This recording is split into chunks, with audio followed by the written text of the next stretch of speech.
It's the SWP Disciple checking in. So, certainly picked a weird time. It's like 10:54 right now, so almost an hour since the gym is let out, or closed, I should say. And I was talking to my buddy, we'll call him Jay, who I've been going to the gym, same gym with for probably better part of 20 years. Of course, I'm one of the originals. I've been going to Best Fitness in Springfield for like 24 years, like since they opened. They might have opened maybe a few months before I started, but it was like, I don't know, like March of like 2002, so 24 plus years. And he's like one of the earlier folk. I don't know if he was one of the exact originals, but I've been knowing him for a while. And of course, we had to kind of talk about the state of the world and politics. If it were like a warm day, even though it's like, you know, we're in early May, it's not chilly, but not warm. What is it, like 56 degrees? I don't know if you can see that. Yeah, 56 degrees. Never mind my tire temperature monitor there. I gotta inflate. I have a pump on me too, a pretty fancy one, but I just haven't done it yet. And yeah, we were just talking about, like, you know, Trump and goings on, gas prices, things like that. And we would have stayed longer, but it was, you know, kind of drizzling around. You're starting to get drenched. Yeah, crazy happenings right now. To think we have the better part of 3 more years of this, perhaps. Yeah, November will be important. But anyway, today, one of many, I guess you could say, personal holidays for me. I mean, I thought she was a close friend of mine. Apparently not. It's her birthday today. I won't say her age or anything like that in case she's like listening, but she doesn't talk to me anymore. And remember, I said at the end of the year, we kind of hit some weird impasse. Like nothing happened. Like we were cool, I thought. And then just kind of out of nowhere, she just like demanded that I buy her a bag. And of course, as conventional wisdom would have it, I was like, well, no. I mean, not to mention, we know that women, they don't really like tricks, right? They just kind of rinse them, and then the second, you know, maybe they do something they don't like, or maybe they're trying to parlay and turn it into something, and they're like, ew, get away from me, you know, type of thing or whatever, which I'd like to think that, you know, our relationship was better than that, but apparently not. But as bad luck would have it, the girl that I was talking to, which it feels like, you know, it just ended in March, like mid-March, but it feels like it was almost, I won't say forever ago, but like a while ago at this point. She just kind of, just as I was about to go out to Missouri to go and see her, out to St. Louis, she was like, yeah, I'm not feeling this anymore. And, you know, bullshit, something about our communication patterns and, you know, and a cloud of dust. And, you know, she said there would be some kind of like epilogue, and we talk about it, but, you know, we didn't, because that's just how things go. And essentially from there, more or less like a ghost job. And then pretty shortly after, you know, disconnected on, you know, LinkedIn, no longer friends on Facebook or Instagram. Now there's like levels to it, you know.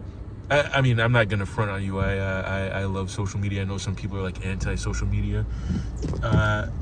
What I've found is that like there's like different levels to it. So if you really messed up and you like wronged somebody and they got like a grievance with you, you know, they're just gonna like, you know, block you on everything. If it's like, you know, you were like a decent guy, but like they just don't want to talk to you, they'll just like unfriend you. And, you know, like I said before, the irony of it, you know, I thought I was being clever, and she kind of inadvertently put the that bag, you know, that Coach bag, like on my radar.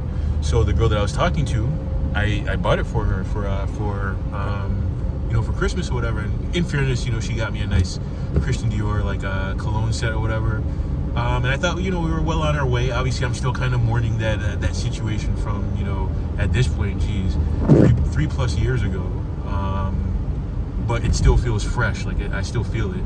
But like, you know, I'm still more than going through the motions. Like I'm still in earnest, like, you know, trying to forge something. And then, you know, like a cloud of dust, she's gone. But then when I look back at it, and, you know, a saying that I always used, and I kind of learned it from, you know, buying many cars over the years, right? So a lot of times somebody's like overpricing something, or they're, you know, they're trying to like trying to squeeze you, and then, you know, human nature is to like, you know, just kind of walk away and like, you know, well, I'll show them or whatever. But then, like, if it's a car that you really wanted, or even worse, if it's a car that's like rare and you just don't come by, sometimes the play is to overpay. I didn't mean for that to rhyme. Because it'll benefit you later on. Like, once the memory of that is, I mean, me, I remember everything, right? I'm like an elephant. But for most people, once that impact of like, they ripped me off or they overcharged me or whatever, like once that impact is kind of faded away, like, you still have the car and you're like, damn it, I haven't seen one of these in a long time. And it was actually the thing to do. And you're probably like, all right, disciple, what the hell are you rambling about? So many years ago, I think I've told the story before, but it's worth mentioning again. So this is back in the 90s, right? So my best friend's pop, who was like kind of like a father to me, who, just passed a couple months ago, like, or in late January anyway. We were like 18, 19, right? So me and my boy, we don't really have, I mean, I guess whatever money his father has, he has to a certain degree. And he was always willing to like go half on pretty much whatever car he wanted to. But my boy, he's very proud that way, where he always just kind of wanted to buy it on his own, for whatever that's worth. Hey, me, especially if you're like family, right? Which he was like family to me. I'm like, hell, put your money up. I'll get you on the backside or whatever, right?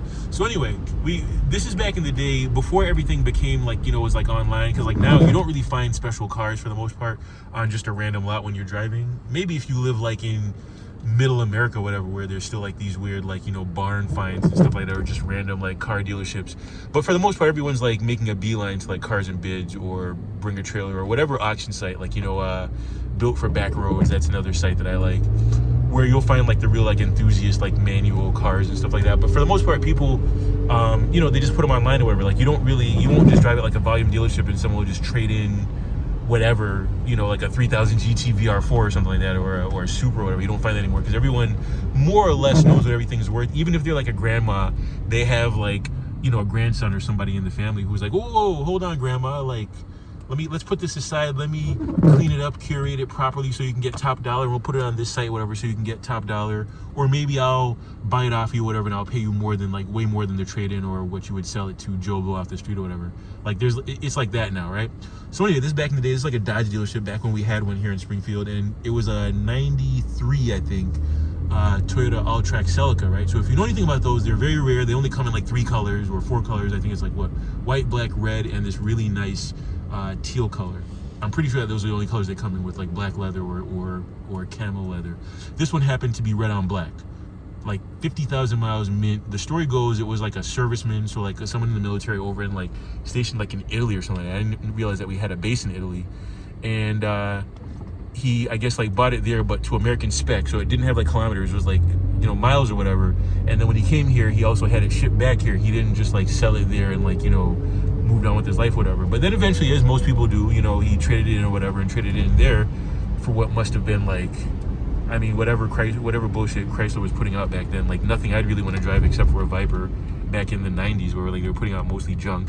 And it was on the lot. And then, we're there. I'm there with like, my best friend's father. The 3 of us are there.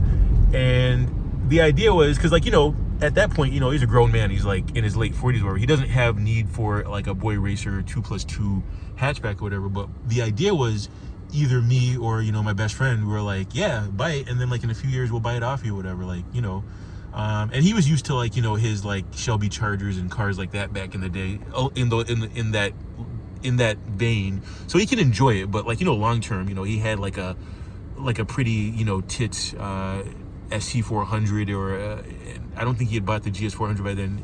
At that point, he was into like, personal luxury, like whether it was like a personal limousine or a sports coupe, but like luxury coupe, whatever. Like, as you might imagine, a man in his middle age, right? So anyway, we talked to the guy, and then he kind of gets the idea that like we're really hot on it, but like, we're trying to, disguise our hand. And we're asking, all right, so what's the price? Let's come to terms, And he's getting real like weird about it. Basically, he's trying to, in so many words, he's trying to drum up a bidding war. And he's like, if I sell this car, then like, how will I get another one? And And I'm like, what does that have to do with the price of tea in China? You're a volume Dodge dealership. You don't need an early 90s Toyota, hot hatchback or anything like that. And we're not trying to beat down the price or anything. At that point, we're not even really getting a real price. And we're like, what are you asking for? We know that you want like a little premium because of what it is, but let's get this done with. Like, we have the money, right? We have the financing, or we have the money straight up or whatever. Like, of course, we're bargaining on my, I'll call it my father's dime, basically, right? And then he's like, oh, I got people looking at it, blah, blah, blah. And then, of course, older Jamaican man, he's like, I don't really have time for the BS or whatever. He's like, I'm going to teach him a lesson is what he said.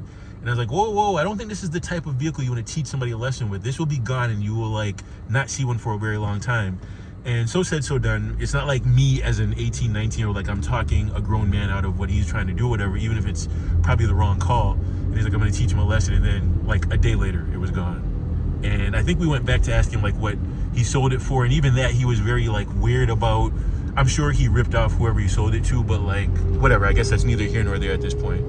I think later I came back and asked someone else, and I think they said like 11,000 or something like that. But I don't even know if I believe that. But it was worth every bit of it. It was, to be honest with you. He probably. Oh, I just got a text from somebody. To be honest with you, he probably sold it for probably closer to 15 and ripped somebody off, whatever, but it was worth it in hindsight. And when I tell you in the 27 years since then,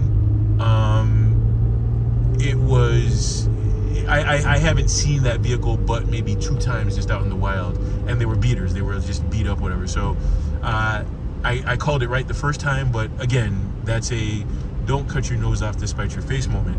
And to bring it back with my close friend, definitely nefarious. Like, I'm not saying that she was being kind or nice or anything like that, but the irony is, had I just kind of, I guess, capitulated to her demand, she would still be here, even if it was just as a friend, because, like, I miss her. It sucks just all around, right? That's not a friendly thing to do, but at the same time, it's better than losing her. And then, I don't have a crystal ball, right? So, like, the other girl is, like, at this point, like, long gone already, like, 2 months gone. But, I guess that's life, right? You just don't really know what's around the corner. Hopefully one day, she'll come back. But in any event, today's her birthday. It's in another long list, I guess you'd say, of like kind of like personal holidays of like women from my past, where I still observe it for whatever it's worth.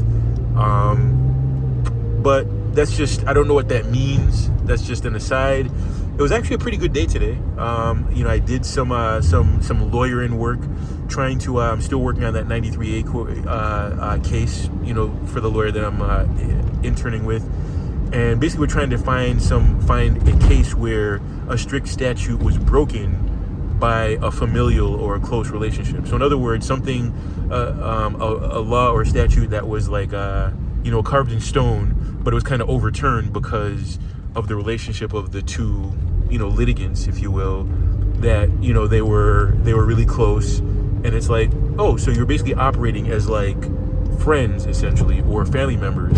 So this law shouldn't apply because of that. So, which has been a bit of legwork, without giving away too much about the case, because obviously, attorney-client privilege. We're representing a car dealer, or not a car dealer. I mean, they do have dealership plates, but they're a car repair shop. And they basically were doing a salad for like a friend. It was kind of like a business-to-business relationship, but we have this law called 93A in Massachusetts. I think it's in other states too, but I think it's primarily in Massachusetts, where you have to like just disclose everything. If you're going to do work on a vehicle, you have to disclose that, at least an estimate of the cost, and spelled out of like what the work is, what the work being done. In this case, it was like, they thought it was like a timing chain or whatever. But like, especially on, I won't even say the car because I don't want to give away too much, but it's a European car, which a lot of them, they tend to not be very reliable. And you go in there and you go in there for one thing and you're doing like 5 other things. It was like one of those types of situations.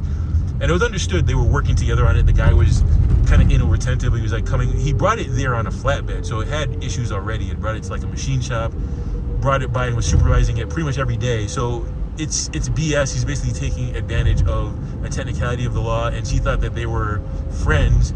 And I saw, obviously as an attorney adjacent, right? I'm working as like an assistant on this, or a paralegal, or whatever you want to call it. I've seen all the text messages and emails between them, whatever. So quite clearly, they were working. They were like, it was like collaborative, and they were working as friends or whatever. And as soon as the cost of things was coming around, then he just kind of like ghosted her and then brought the lawsuit or whatever. So it sucks, but there's a more than even chance that he's going to win on that. But we're trying to arrive at some agreement or whatever. But I still got to do my due diligence and see if I can find a case that parallels it, that we can argue along those lines. So pretty productive day as far as that goes. At my main job, it was a day of meetings, and then of course I love my late night hoop. I'm gonna put a couple highlights of mine on my Instagram stories in a little bit. But it's funny because it's very telling. I always run video when I play, and I tend to score, as you know, with Instagram, especially with the stories, it's only going to show like the first 6 minutes, and typically the games will end up being like around, say, 12 minutes, and my buckets for the most part are always in the latter moments of the game, which is kind of like emblematic of my life, really. I'm like just a late starter. Like everything kind of comes on the back end. I have some developments as far as like getting back into law school, but that'll be for another video. I'm almost home. I kind of did the downtown loop that you're probably familiar with by now. I'm starving. I'm about to warm up some food and catch the rest of this Timberwolves Spurs game, which is kind of a blowout, but maybe there's a comeback. Anyway, the Lord is faithful. Stay with me. God bless.